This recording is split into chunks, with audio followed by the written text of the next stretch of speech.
El siguiente programa no contiene escenas de sexo ni de violencia. Se recomienda la compañía de un adulto responsable.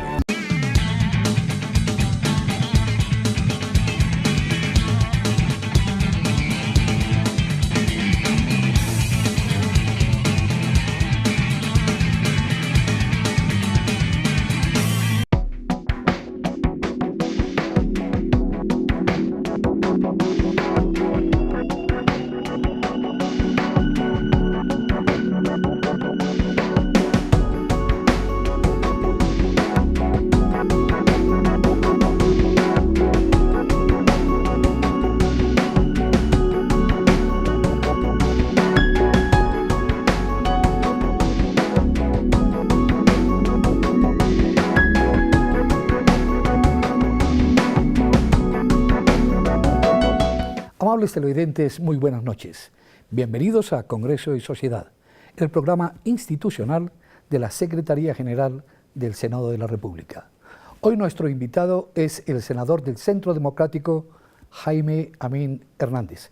Bienvenido, senador Amín. Muchas gracias, Néstor. Un saludo muy cordial para ti, para todos los amables oyentes y televidentes. Usted fue hace unos años protagonista en la Cámara de Representantes. Allí tuvo una curul por el Partido Liberal. ¿Cómo llega al Centro Democrático, el principal partido de oposición hoy al gobierno de Juan Manuel Santos? Es una historia interesante. Yo conocía al presidente Uribe antes de que llegara en el 2002 al solio de Bolívar y ya teníamos una relación personal desde mucho antes de ser el presidente.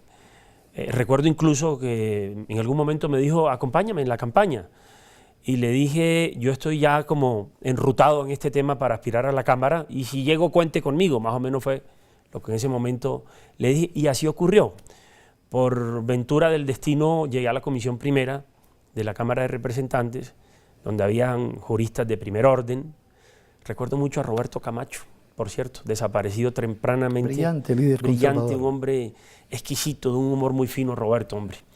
Y allí, en compañía de otros destacados parlamentarios, me hice parte de esa coalición de gobierno que parlamentariamente apoyaba esa primera administración Uribe y apoyamos iniciativas importantes de gran transformación para el país, el tema de la ley de pensiones, la ley de reforma a la fiscalía, el estatuto antiterrorista que después la Corte lo echó para abajo, la reelección presidencial, en fin, toda suerte de iniciativas donde siempre encontró la administración el voto de este humilde servidor y eso me pudo acercar no solo al gobierno, al presidente, sino a la figura de Álvaro Uribe, por quien tengo una gran admiración.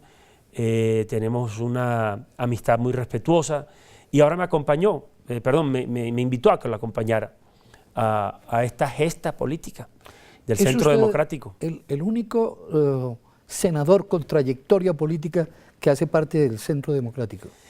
Pues sí, es un honor estar ahí acompañando a figuras nuevas, jóvenes, importantes, preparadas de la política colombiana, que llegan a este escenario del Congreso por primera vez con muchas ideas, con muchos bríos, con un poder de transformar las cosas en el escenario natural para ello, que reserva la democracia, que es el Congreso de la República. Y estoy en la Comisión Primera de Senado, donde no solamente se han adelantado temas importantes, dentro de los cuales está el que el país está conociendo en estos momentos, que es justamente el de la reforma de equilibrio de poderes, sino que creemos que es fundamental para el ejercicio de esa oposición democrática sana para la democracia, que el Centro Democrático esté dando las batallas que está dando y que va a continuar de cara al país. ¿Cuáles son los puntos sustanciales de ese equilibrio de poderes y cuál es su actitud y su pensamiento sobre cada uno de ellos? Mire, yo tengo la oportunidad de ser ponente. Somos 5 de los colegas que estamos allí manejando la iniciativa del equilibrio de poderes. Eso es un tema de la mayor importancia. Y le confieso algo, como senador de la oposición, valoré mucho un consenso inicial de temas que estaban allí a consideración de los ponentes. extrañamente, de una manera que no compartimos, el gobierno se bajó de ese bus. Y por ello me correspondió presentar una ponencia alternativa. Había unos puntos de coincidencia en los cuales creemos que todavía sigue siendo muy útiles para el país. Por ejemplo, el tema de la lista cerrada para eliminar el voto preferente y entregarle una oportunidad al electorado colombiano en donde se haga una medida de impacto, de choque contra la comercialización del voto que tanto daño le ha causado a la democracia colombiana, sobre todo en ciertas zonas del país, como por ejemplo la nuestra, en el departamento del Atlántico, en algunas zonas de la costa donde el voto es una mercancía. La lista cerrada ayuda a eliminar esa perversa práctica clientelista y politiquera. El tema de abrir más espacios para las mujeres en la política, y por eso apoyamos inicialmente el tema de la lista cremallera que exige que en la conformación de esa lista cerrada vaya un hombre, una mujer, un hombre, una mujer, un hombre, una mujer. Las mujeres tienen mucho por aportarle con su inteligencia y sus capacidades a la política colombiana y es hora que también le demos mayores espacios para ello. Esos dos temas eran unos temas de consenso, uno donde se había avanzado mucho, que es la médula de este proyecto, donde se ha generado la mayor controversia, es el tema del Tribunal de Aforados. Y aquí sí debo decir algo un poco graciosamente, pero que refleja lo que estamos pensando desde el Centro Democrático y muchos sectores del país. Allí lo que hizo el gobierno y los ponentes de la Unidad Nacional es, como digo yo, cambiar de payaso pero seguir en el mismo circo. Porque ¿qué es lo que no ha funcionado en el país y particularmente en el ejercicio congresional? La comisión de acusaciones. Eso se volvió, Néstor, tú lo sabes, un saludo a la bandera, una célula legislativa inocua de favores políticos en donde además, con respeto lo digo por mis colegas representantes a la Cámara, las personas no son especialistas en derecho penal. Entonces, todo lo que salga de allí es fruto de pronto de la improvisación. Y claro, no debe haber ninguna persona, por importante que sea, salvo el jefe del Estado, que necesita tener un juicio político garantizado, como en todas las democracias occidentales. Ningún ciudadano, ningún servidor público puede tener prerrogativas y para eso se estaban dando unos lineamientos del Tribunal de Aforados. La no reelección, ustedes no apoyan la no reelección. ¿Por qué? Bien, es uno de los puntos centrales. Nos parece que todo esto se armó también, y así lo vamos a dejar por sentado en la discusión de la ponencia en el segundo debate en la plenaria del Senado. Todo esto se armó para acabar con la reelección. Pero es que la fiebre no está en las sábanas. A nosotros nos parece muy útil, muy moderno, muy participativo que el elector, supremo árbitro de la democracia, pueda tener la prevalencia de premiar o castigar a un buen o un mal gobernante, diciéndole, siga, aquí está mi voto, o no, usted no lo merece y voto en contra. La fiebre no está en la sábana, repito, el tema es la ley de garantías que no se cumple. Este gobierno se voló todas las escuadras en ese sentido, el Centro Democrático lo ha documentado muy bien y naturalmente, Néstor, lo que viene es un debate en donde por el prurito de acabar con la reelección, entonces se está deformando la arquitectura constitucional colombiana como esa cantidad de orangutanes que presentaron para la ponencia en segundo debate. Vamos a ponernos con firmeza a eso. Su posición respecto a otro aspecto fundamental de ese equilibrio de poderes que ha aparecido, que es el voto obligatorio. A ver, en principio, un demócrata no debiera ser obligado a votar. Eso hay que decirlo claramente. Pero como una medida excepcional y transitoria sí hay que hacerlo, por varias razones. La primera es porque el nivel de abstención aquí en el país, el registro histórico es muy alto. Está entre el 58 y el 62%. En elecciones presidenciales estamos hablando, y también en las legislativas. Pero ¿qué ocurre? El mandato del elegido pudiera resultar precario, sobre todo cuando se trata de 2 vueltas presidenciales en el sistema de balotaje.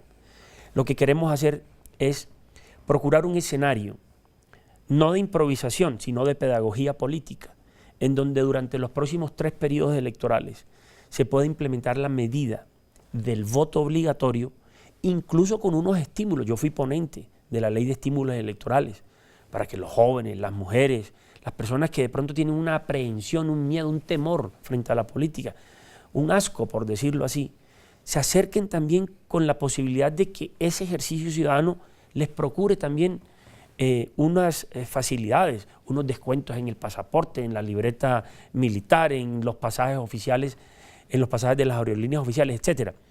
Pero, repito, como medida transitoria, porque en una democracia hay que respetar cuál es la valoración que tiene el elector frente al ejercicio del sufragio. Entonces, se expuso eso en los debates de este proyecto y creo que es sano lo que finalmente salió. Es decir, que para poder ambientar una mayor participación electoral, la gente vote de manera obligatoria entre los próximos 3 periodos. Claro, a eso hay que meterle mucha pedagogía. El equilibrio de poderes, asuntos muy trascendentales en la nueva estructura del Estado que se pretende en este gobierno y en esta legislatura que se ha llamado también la legislatura de la paz. Vamos a hablar con el senador Jaime Amín Hernández sobre este y muchos otros aspectos de su quehacer legislativo y de su historia personal aquí en Congreso y Sociedad. Vamos a algunos mensajes institucionales y ya regresamos.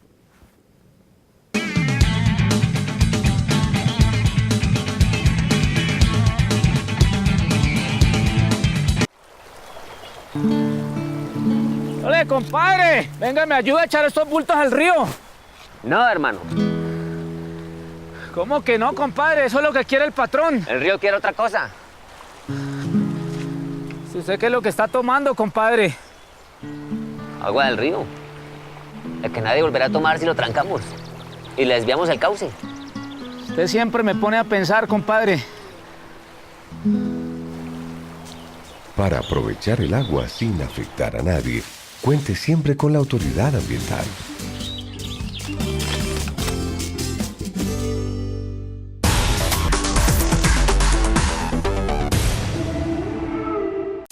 El Senado también es interactivo. Para que sepan todo lo que aquí ocurre, visiten nuestra página web www.senado.gov.co. Y si quieren interactuar con nosotros, pueden seguirnos en Twitter @senado.gov.co y @noticiero senado. En Facebook estamos en www.facebook.com/senado.gov.co. Somos un congreso de puertas abiertas.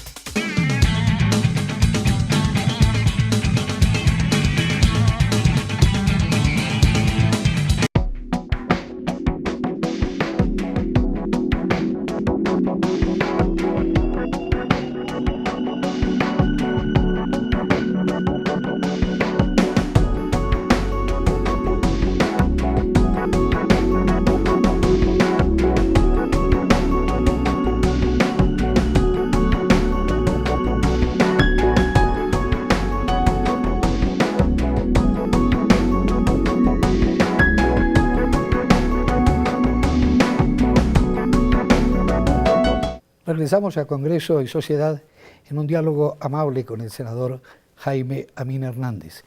Usted fue un vocero del Partido Liberal en la Cámara de Representantes.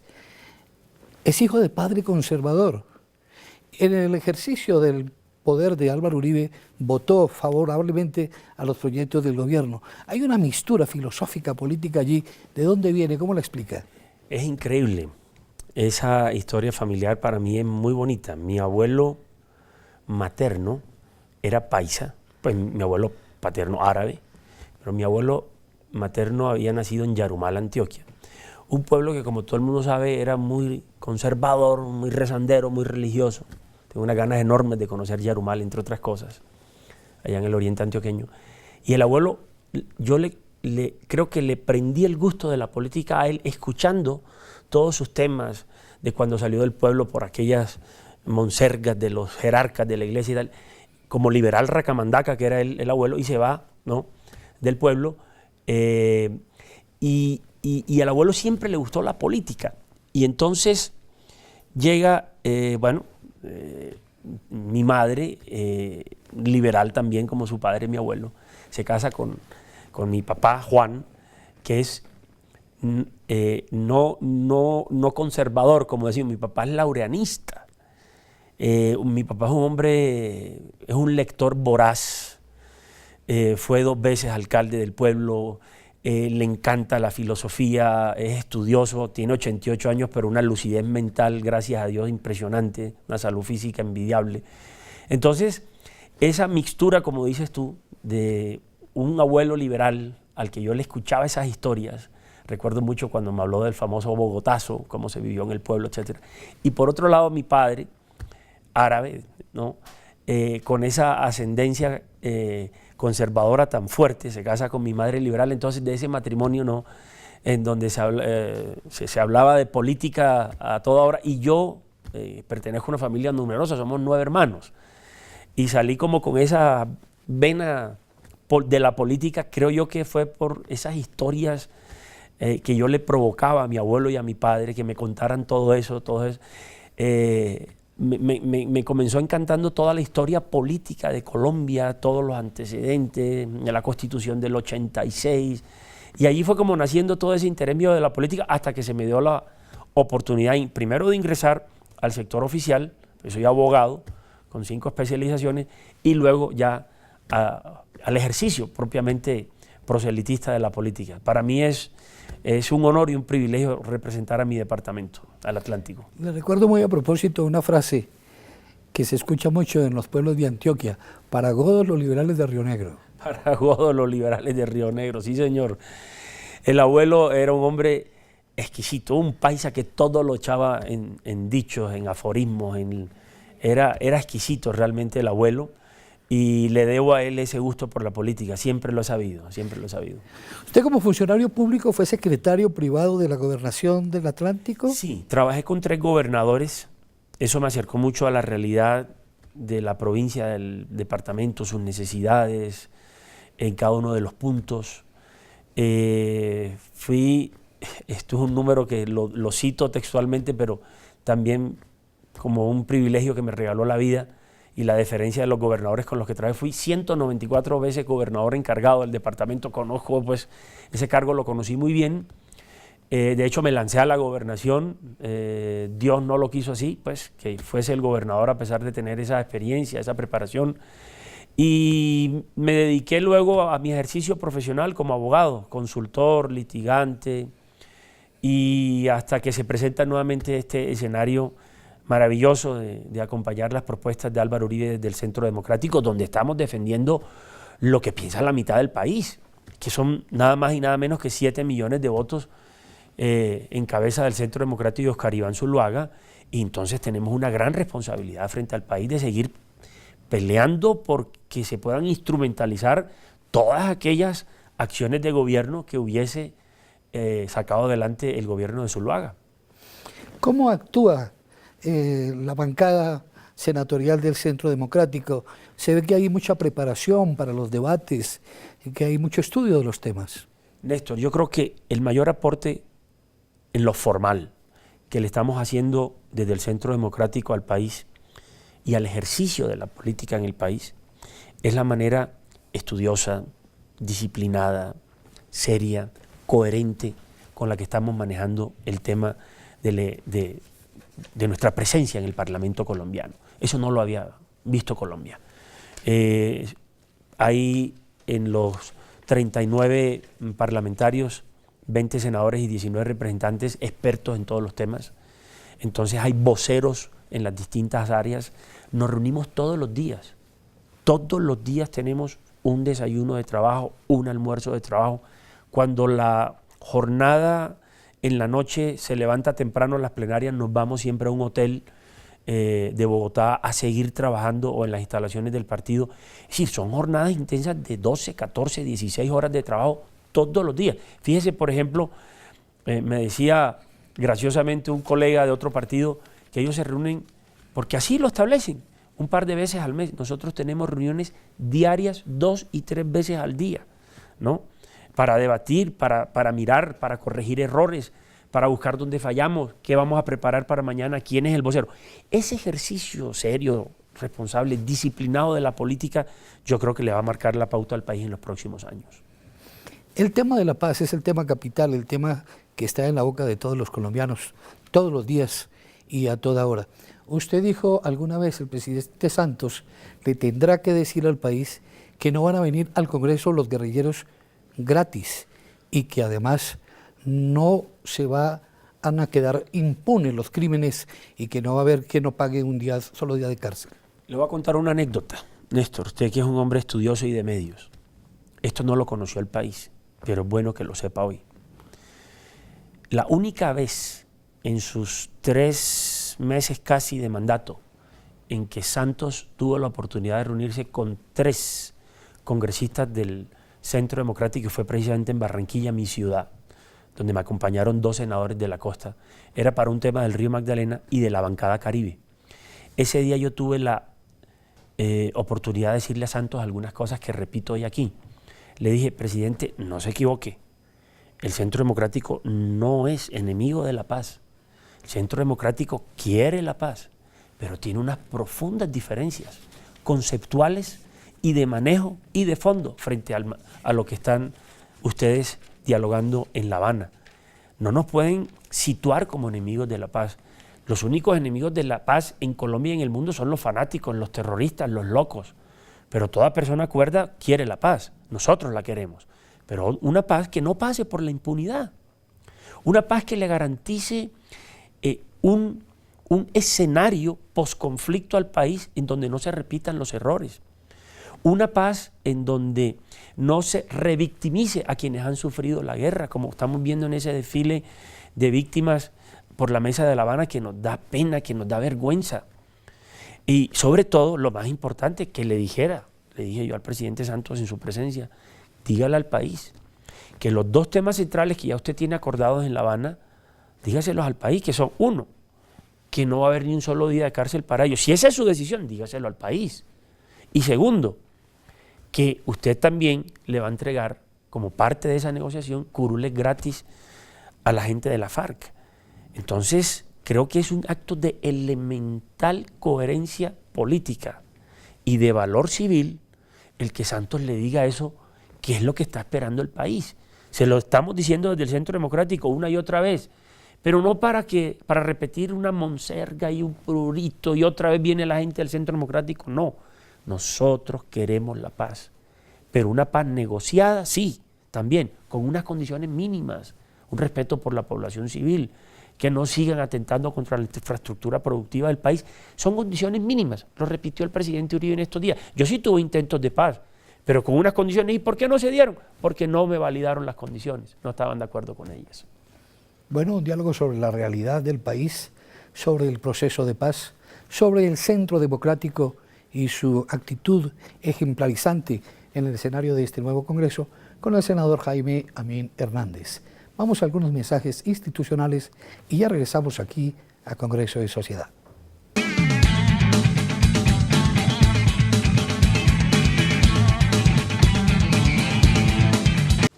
Venga, compadre, ayúdeme aquí a subir esto para vaciar el agua de la fábrica.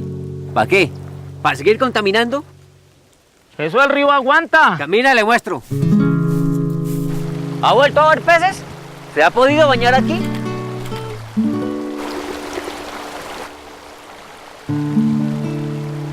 ¿Necesita más pruebas? No, compadre. Para aprovechar el agua sin afectar a nadie, cuente siempre con la autoridad ambiental.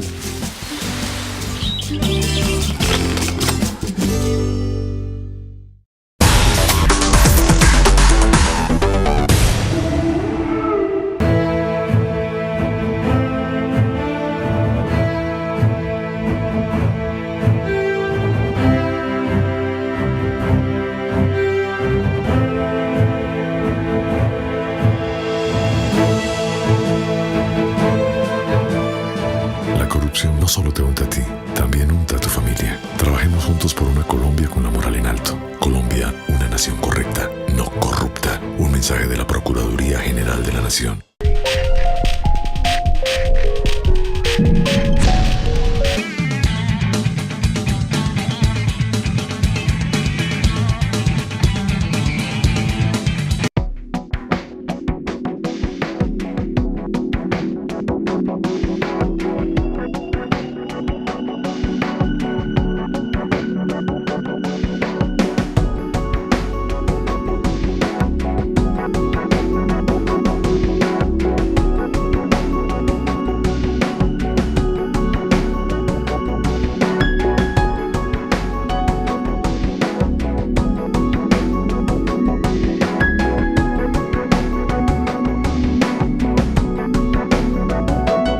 Balance y perspectiva de una acción legislativa de un nuevo senador de la República, antiguos representante a la Cámara por el Departamento del Atlántico, el hoy senador Jaime Amin Hernández.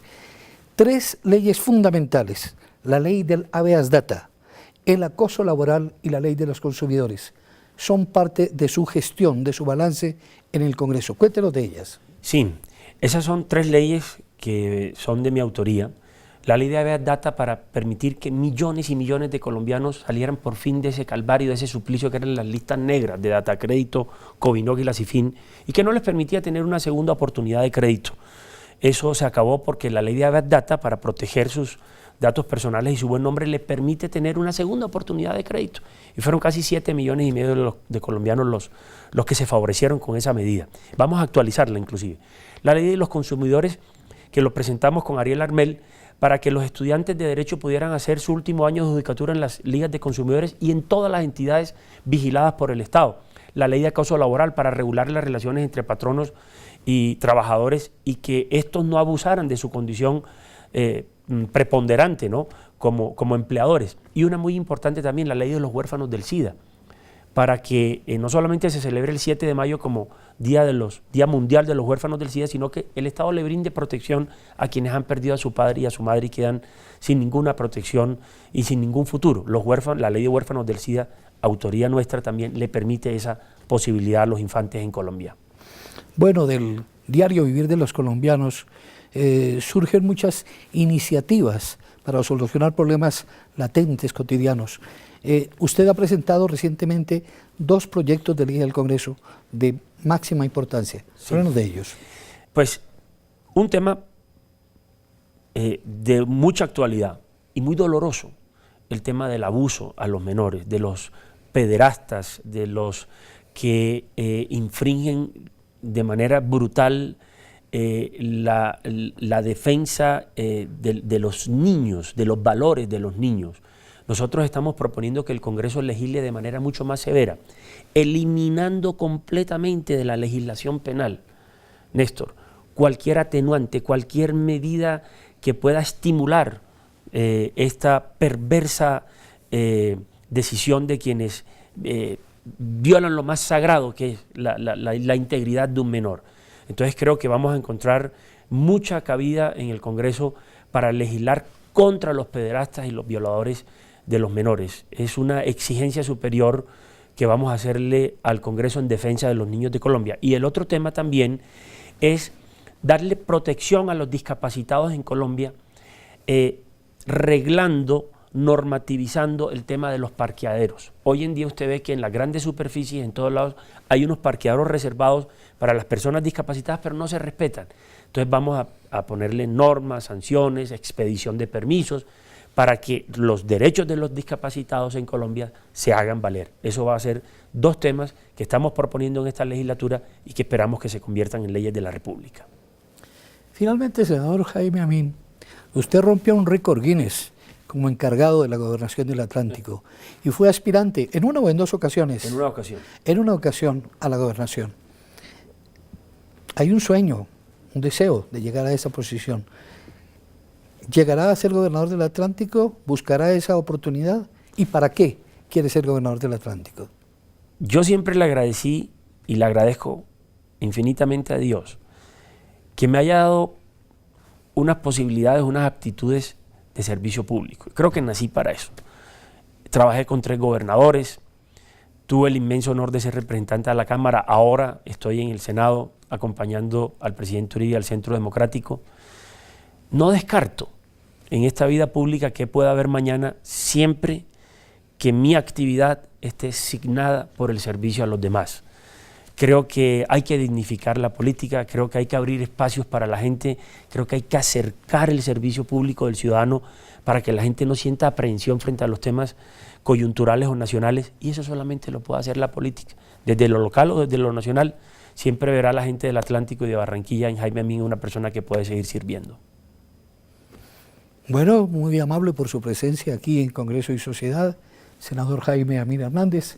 Han conocido la radiografía de un político apasionado, de un hombre que tiene la vocación del servicio a los demás y de un senador que seguramente en la Comisión Primera del Senado y en las plenarias de la Corporación dará mucho que hablar en los próximos años. A ustedes, amables televidentes, los invitamos a contactarnos a través de nuestras redes sociales.